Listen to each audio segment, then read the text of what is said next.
Olá, são 6h33.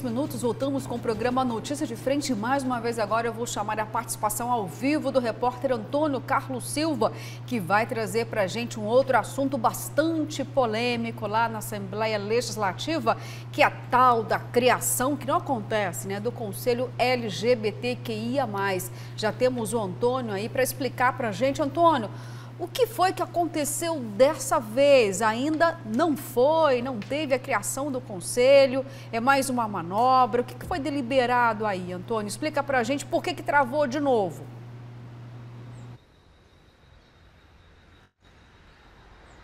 Pois é, Luciana, toda matéria que tramita no parlamento, ela passa pelo menos por duas comissões. Uma comissão de mérito e depois pela principal comissão do parlamento, que é a Comissão de Constituição e Justiça e Redação, porque analisaria a legalidade da proposta. Então, primeiro é analisada na Comissão de Mérito, depois na CCJR. Atualmente, ela está na Comissão de Direitos Humanos.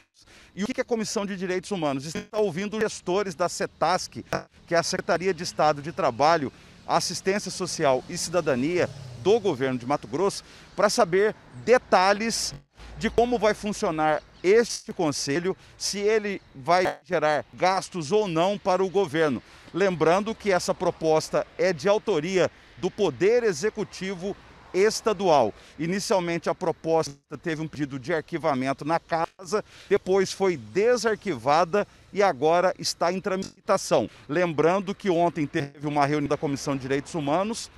A próxima será na sexta-feira, dia 26, às 2h da tarde. Passando pela Comissão de Direitos Humanos, tendo o parecer favorável, na sexta-feira já deve entrar na pauta de votação na semana que vem. Sendo aprovado em primeira votação, vai para a CCJR, a Comissão de Constituição, Justiça e Redação, e aí estaria apta para a segunda votação e aprovação, indo para a sanção do governador Mauro Mendes. Lembrando que o projeto de lei é de autoria, então, do governo. Ele prevê que o Conselho Estadual busca ampliar a participação política e o controle social das ações públicas de incentivo à cidadania da população LGBTQIA+.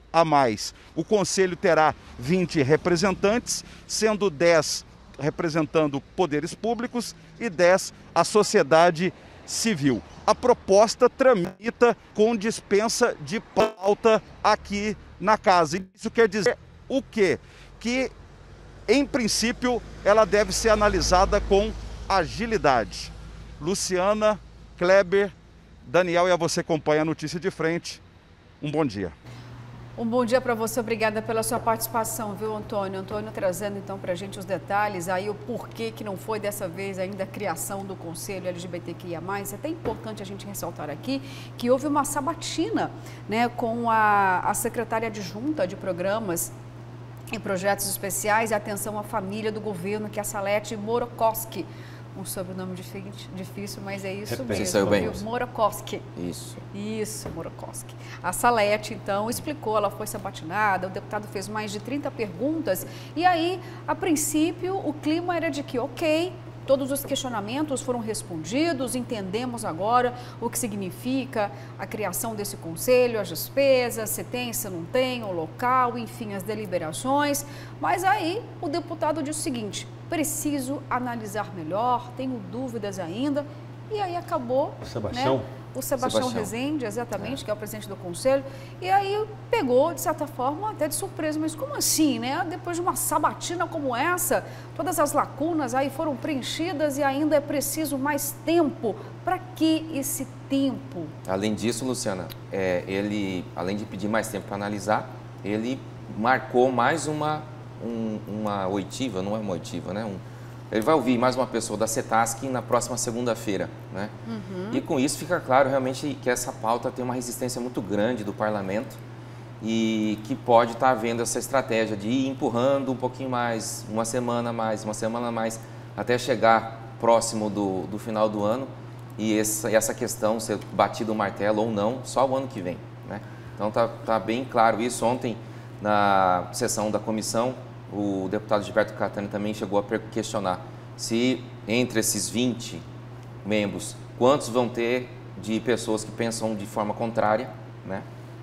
É até uma proposta da deputada Janaína, tudo bem que se faça o conselho e que quem for contrário possa ter também voz, né, dentro desse conselho aí. Mas considero ser importante a criação, porque estamos aí num estado, como ela mesma disse, que o parlamento é o mais homofóbico do país, e um estado que mais mata e tem mais violência contra essa comunidade, né? Acho que questão de despesa também não vai ser aquela coisa de quebrar o estado, você constituir um conselho desse. Fica bem claro que, por mais que questão ideológica, religiosa mesmo, essa pauta não está avançando dentro da Assembleia Legislativa. Como você bem lembrou aqui, Daniel, a deputada, numa participação ao vivo aqui, disse que, de fato, trouxe isso, né, Kleber Lima, que a Assembleia Legislativa é a casa de leis mais homofóbica do Brasil e seria o único estado do país que não tem o conselho. E aí a gente que acompanha essa situação acaba entendendo que, de fato, é uma manobra, porque pela terceira vez tem atraso na criação desse conselho. E tem como não ser aprovado? Você acredita que a maioria da casa vai ser contra a criação desse conselho? Do jeito que o Brasil está, eu não duvido de mais nada, né? Agora, que não tem absolutamente nenhuma procedência, nenhum dos questionamentos do deputado Sebastião Rezende, não tem. Não existe despesa para o conselho. A despesa do conselho é a energia elétrica e o ar-condicionado que se gasta para as reuniões. Papel para escrever uma ata, que hoje é digital. Então, e não é o único conselho. Me admira os deputados estaduais não saberem como funcionam os conselhos. Eles sabem como é que funciona o Conselho Estadual do Idoso? Como é que funciona o Conselho Estadual de Defesa dos Direitos da Mulher? São conselhos que existem, né? Então, assim, tem que ter um outro assunto que eu quero abordar nisso aí. Tem que ter contrário? Como assim tem que ter contrário? Então, vamos pegar o exemplo aqui do Conselho Estadual de Defesa dos Direitos da Mulher. Nós vamos ter que botar pessoas machistas lá, feminicidas lá. Tem que pôr, porque tem que ter o contrário. Quem que é contrário aos direitos das mulheres? Quem não respeita os direitos das mulheres. Então vamos ter que botar os feminicistas, os machistas, os homens que agridem as esposas, lá dentro do conselho, para debater o quê? Qual que é a finalidade? O conselho é para promover a igualdade de direitos daquelas pessoas, daqueles segmentos que têm os seus direitos vilipendiados, ou que não têm os direitos. Então eu vou botar o que lá no Conselho da Diversidade Sexual ou do LGBTQIA+. Botar os homofóbicos, as pessoas que agridem, que matam homossexuais? Eu não estou entendendo que tipo de composição política estão querendo fazer. Se não tomar cuidado com o tipo de concessão que se faz, e aí eu falo agora com a deputada Janaína Riva, qual que é a razão de ter do conselho? Se for para montar um conselho LGBTQIA+, que não tem homossexual, que não tem gay, lésbica, e só tem homofóbico, para quê? Esse conselho não vai ser da promoção dos direitos dessa comunidade, vai ser para retirar mais direitos, né? Engraçado que na hora de dar terreno para a igreja, o seu Sebastião Rezende não quis debater com a sociedade. E depois o terreno teve que ser retornado ao Estado, porque era ilegal. Então, assim, são dois pesos e duas medidas. Me admira que a Assembleia perca tanto tempo para ficar alimentando o capricho de um deputado notadamente preconceituoso com a comunidade LGBTQIA+. Vamos supor que esse conselho consiga romper essas barreiras e seja constituído. Como vai ser a composição dele? Vai ficar nas mãos da bancada religiosa? Né? Que tipo de autonomia esse conselho vai ter daí para frente? Olha só, gente, eu vou trazer aqui algumas mensagens sobre esse tema, que ele é muito sensível, né? Sempre é polêmico. Vamos ver aqui, olha só. Bom dia. O deputado deve estar analisando melhor o livro santo, ou seja, a palavra de Deus. É o Arnaldo do CPA. Olha só, gente, essa mensagem aqui, de fato, ela pode traduzir quando encontramos entravos em relação a esse assunto, que eu já disse, é delicado, nem todo mundo gosta até mesmo de discorrer sobre ele, né? E a gente sabe que o Estado é laico, ou seja, as questões religiosas não devem estar em primeiro lugar ou não devem ter essa conotação para se defender a sociedade, né? Mas, enfim, vou colocar aqui de uma outra forma, então, falando ainda das Escrituras. Eu confesso aqui, vou fazer um relato verdadeiro para vocês. Sim, a gente sabe, as Escrituras Sagradas falam da sexualidade, do homem, da mulher, enfim, e denomina lá o que é pecado e aquilo que não é pecado. E sabemos que o assassino também é condenado, né? Ele está entre aqueles que cometem ações que são condenadas por Deus. Eu não sei qual pecado é maior, qual pecado é menor. Tudo é pecado nesse sentido quando você agride uma vida, uma pessoa. E mesmo para um assassino, Kleber Lima, nós temos todo um instrumento de ajuda, né? Você tem o sistema carcerário, penitenciário, você tem inúmeros atributos para poder recuperar aquela pessoa, tem todo um sistema caro, oneroso, para que você tenha condições de dar um bom julgamento, porque todo mundo tem direito, né, à defesa, ao contraditório, a diminuir a pena que se recebe. Então, até mesmo para aquele que comete o crime, talvez mais... que não tem volta nenhuma, ele tira a vida de uma pessoa, ele tem direito a um julgamento e aí ele tem direito a toda uma assistência. E por que alguém que está nessa condição, pertence a esse público LGBT, não pode simplesmente ter um conselho? Esse é o questionamento. Ninguém aqui está incentivando que você faça o que quiser do seu corpo. Não, não é isso. Eles apenas estão clamando para que eles tenham direitos respeitados, para que os direitos sejam melhores discutidos. Eles não podem ficar invisíveis. A gente falou aqui do tema, no caso do Enem, da invisibilidade, e sabemos que, de fato, esse público precisa também de uma certa atenção, de uma inserção mais natural, mais respeitosa na sociedade. A palavra que eu quero chamar aqui é respeito. Por que eles merecem ter menos respeito? Se a gente for novamente trazer aqui os preceitos religiosos, vamos lembrar que Jesus, ele dizia o seguinte: olha, eu vim para os doentes, não estou colocando os LGBTs nessa condição, tá? Longe disso, mas, ou seja, Jesus não discriminava ninguém, é isso que eu quero dizer. E aí a gente acaba partindo por discussões, mais uma vez, discriminatórias, Kleber Lima. Então é isso que precisa ter cuidado. Não é possível deixar eles invisíveis, não é possível deixar eles sem esse tipo de assistência. Eles precisam ser melhores ouvidos, serem respeitados também. Todos querem o respeito, todos precisam se dar também o respeito. Luciana, eu não vou entrar na dimensão religiosa, porque eu acho que não é o caso. Não é o caso.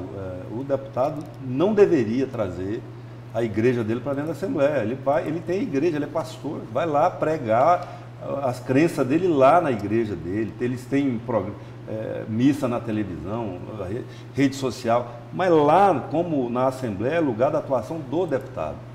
E o deputado precisa discutir cidadania. Eu estou discutindo aqui a cidadania, são direitos, eu estou discutindo legalidade, né? O governador disse isso que você falou sobre a visibilidade. Então quer dizer que os deputados não querem enxergar que existe uma população LGBT, uma comunidade que precisa ser não só enxergada, como reconhecida, né? Se ela tem peculiaridades, o Estado precisa prover para elas, como prover para todos os demais. Então, assim, é uma discussão que tem que ficar no devido lugar. E o devido lugar dessa discussão é a legalidade, é a cidadania.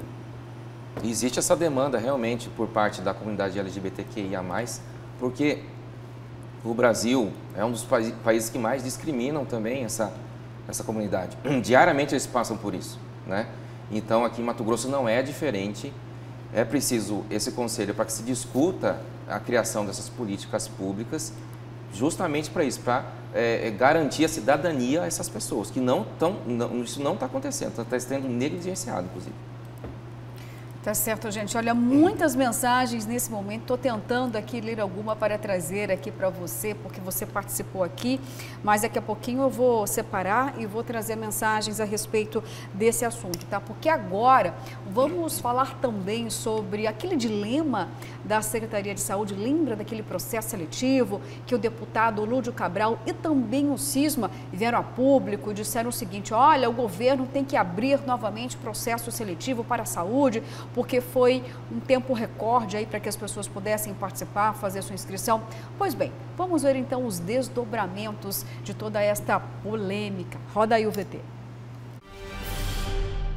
O foco da convocação feita pelo Sindicato dos Servidores da Saúde de Mato Grosso, Cisma, foi o lançamento de processo seletivo simplificado e que foi aberto pela Secretaria de Estado de Saúde para a contratação de 950 profissionais para atender o Hospital Metropolitano de Várzea Grande e também o Hospital Regional de Rondonópolis.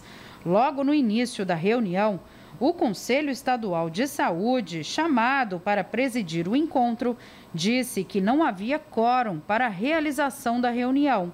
Havia apenas um representante do Conselho Estadual de Saúde acompanhando a discussão de forma online. Depois de 34 minutos do início, um outro membro do Conselho chegou. A presidente do Cisma, Carmen Machado, até chegou a dizer que, diante da chegada dele, a reunião ocorreria normalmente. Felizmente, acaba de chegar mais um conselheiro. Nós vamos ter quórum suficiente para estar discutindo e ouvindo os esclarecimentos da Secretaria de Estado de Saúde no que se refere a esse processo simplificado de contratação precária para trabalhadores de 2 hospitais do Estado. Só que, mais uma vez, o Conselho Estadual de Saúde se baseou no regimento interno, que diz que o integrante se atrasou por mais de 30 minutos desde o início da reunião, o que impediria a participação dele na discussão. Além disso, o outro integrante do Conselho Estadual de Saúde já havia saído da sala de forma online também e não era obrigado a retornar, segundo o sindicato. Com isso, a discussão acabou sendo adiada e sem data para ocorrer. A principal reclamação feita pelo Cisma é a abertura de processos seletivos simplificados para preenchimento de cargos na área da saúde do Estado, sem a realização de concurso público. Além disso, a presidente do sindicato ainda afirma que a Secretaria Estadual de Saúde descumpriu o termo de ajustamento de conduta, já que o prazo estabelecido para as inscrições no certame foi apenas de 5 dias, sendo que havia ainda final de semana e feriado. Ainda teria faltado divulgação em massa do edital. Em análise a esses processos seletivos, é muito fácil observar o não cumprimento de princípios basilares constitucionais, tais como o princípio da publicidade, o princípio da isonomia e, sobretudo, o princípio do contraditório, uma vez que as pessoas não terão acesso sequer a saber se tiveram suas inscrições deferidas ou indeferidas. Sequer se tem uma prerrogativa de contraditório de recurso, o que é inadmissível do ponto de vista jurídico, inclusive. Diante desse cenário, o Sindicato dos Servidores da Saúde de Mato Grosso decidiu entrar com medidas judiciais para tentar reverter o processo.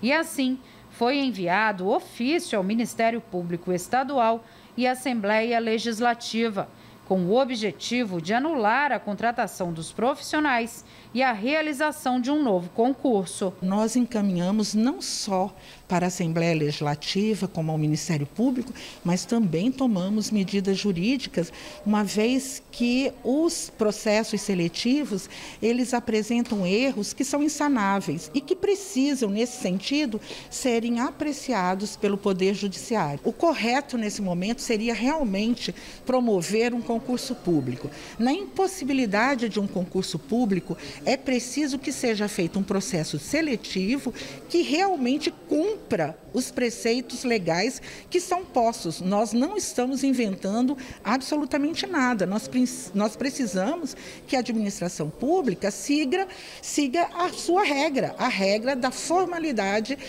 dos seus atos. O processo seletivo permitiria a contratação de 790 profissionais para o Hospital Metropolitano de Várzea Grande e outros 159 para o Hospital Regional em Rondonópolis.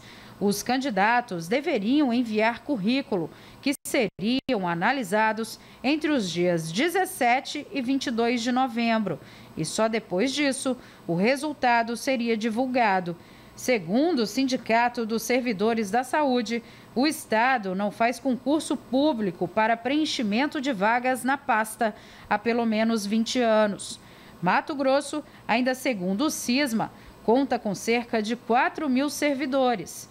Isso representa 57,77% de pessoal contratado atualmente. Eu tenho a impressão que seria necessário que a própria secretaria se posicionasse, porque na medida que se pretende contratar 370 técnicos de enfermagem para o Hospital Metropolitano, 177 enfermeiros, eu gostaria muito, nós, toda a sociedade, sobretudo o CISMA, de saber como foi feito esse processo de dimensionamento de recursos humanos para se chegar a esse número tão elevado. Bom, gente, vamos lá então analisar toda essa situação. Vamos só relembrar aqui que tivemos o secretário Gilberto Figueiredo aqui, né, Kleber Lima? Ele, em primeira mão, deu aqui a informação de que iria reabrir, então, um processo seletivo para reparar aí todo o prejuízo causado em relação ao fato da possibilidade de acabar cerceando o direito de ampla participação. Agora, a gente viu toda essa celeuma novamente, com até uma situação que nós mostramos aqui em relação ao fato de não poder participar, né, um representante da pasta, porque teve um atraso. Bom, fala pra gente o que você pode entender de toda essa situação que se desenhou aí, Kleber Lima. Luciana, eu estou entendendo que o sindicato está extrapolando do papel dele. Já fez o papel, alertou, olha, procedimento. Agora, quem tem a missão de gerir a política pública é a secretaria, e ela está fazendo isso, né? O secretário esteve aqui conosco, ele falou sobre cada um desses pontos que o sindicato levantou. Por exemplo, apesar de não ter havido essa ampla divulgação que ela se refere, isso é fato, mas ele deu um dado aqui para 400 vagas no Metropolitano de Várzea Grande, tinha mais de 6 mil inscritos, né? Então, assim, como é um processo seletivo simplificado para a contratação temporária, não é um concurso público. E por que não é o concurso público? Ele falou também, ele admitiu que não há concurso público há 19 anos em Mato Grosso para a saúde e que não dá tempo de fazer um concurso público na pressa, no prazo que o Estado tem necessidade de contratar gente para ampliar o serviço. Então, na medida em que o sindicato radicaliza com essas exigências que não competem a ele também exigir, ele está, na prática, impedindo o Estado, a secretaria, de contratar pessoas para atender o cidadão. Então, a gente precisa tomar cuidado para a política e a ideologia não comprometerem a prestação do serviço à sociedade, que é o que importa. Sindicato, Estado, partido político, parlamento, tudo, Ministério Público, Judiciário, imprensa, vamos nos incluir nessa. Todos nós existimos para uma pessoa, que é o tal do cidadão, que em coletivo, em escala, é chamado sociedade. Então, se a gente começa a fazer coisas que na prática impedem que o benefício chegue ao cidadão, então a gente precisa repensar o que a gente está fazendo, né? Nesse caso, Kleber, a situação é urgente, porque, como bem lembrou o secretário aqui, aqueles contratos feitos durante a pandemia já venceram, né? E não há mais possibilidade de estendê-los. Então, por isso que é importante e necessário fazer esse processo seletivo agora já, para reparar essas vagas que vão ser perdidas, né, em breve. Pelo que a reportagem diz, são 790 vagas no Metropolitano e mais... ele falou 400 aqui, né? Aí tem uma divergência, quase o dobro, né? Exato, e mais aquelas lá de Rondonópolis, o Hospital Regional de Rondonópolis. Então, é uma demanda urgente, precisa ser resolvida. E pelo que deu para entender também, a questão foi judicializada e só vai atrasar mais o processo, realmente. E quem vai sofrer vai ser o cidadão. Que vai ficar sem o serviço. E aí o seguinte, o secretário também trouxe a notícia aqui para a gente, que se não é denúncia, que a gente, não cumpriu o TAC. Ele falou que não cumpriu, ele admitiu aqui. Falou, não tivemos como cumprir o TAC. Por quê? Porque entre o momento que nós assinamos o TAC e hoje, teve uma pandemia no meio. Uma pandemia no meio, né? E nós já estamos em tratativas, disse aqui o secretário, nós já estamos em tratativa com o Ministério Público para repactuar, para estender, ver os novos termos desse TAC, que é um termo de ajustamento de conduta. E nós vamos realizar o concurso, ele garantiu aqui. E isso pode ser cobrado no ano que vem. Ele garantiu aqui, lembra? Exato. Nós vamos realizar o concurso. Então, assim, eu não sei o que mais o sindicato impedir um representante da secretaria de participar da reunião, porque ele chegou atrasado, é uma demonstração, a meu ver, do radicalismo de quem não quer resolver o problema, mas quer marcar posição. Aí já não serve, né, para o interesse público, ele já extrapolou, perdeu. E é tênue essa linha que divide o compromisso, a combatividade que o sindicato deve ter, daquilo que passa a ser capricho político ideológico. Ficou claro que se essa regra é do sindicato ou do Conselho de Saúde, né? Se for, precisa ser repensada, né? Porque a partir de 30 minutos de atraso a pessoa não tem mais condições de participar da discussão. E é uma discussão urgente mesmo, né? Você viu que era até ontem, né, o prazo, dia 22, né? Isso. Do quê? Para fazer a inscrição do processo. Não, o secretário disse que seria até hoje, terça-feira. 23. Hoje é terça, né? Até hoje, terça-feira. Terça-feira. Mas pelo jeito o processo está em suspenso agora. Bom, gente, eu vou para mais algumas mensagens, mas ainda tem relação direta com a criação, com a tentativa de criação do Conselho LGBT. São inúmeras mensagens, não vou conseguir ler todas, mas faço questão aqui de pelo menos dar espaço para algumas, viu? Por conta de tempo mesmo. Vamos lá.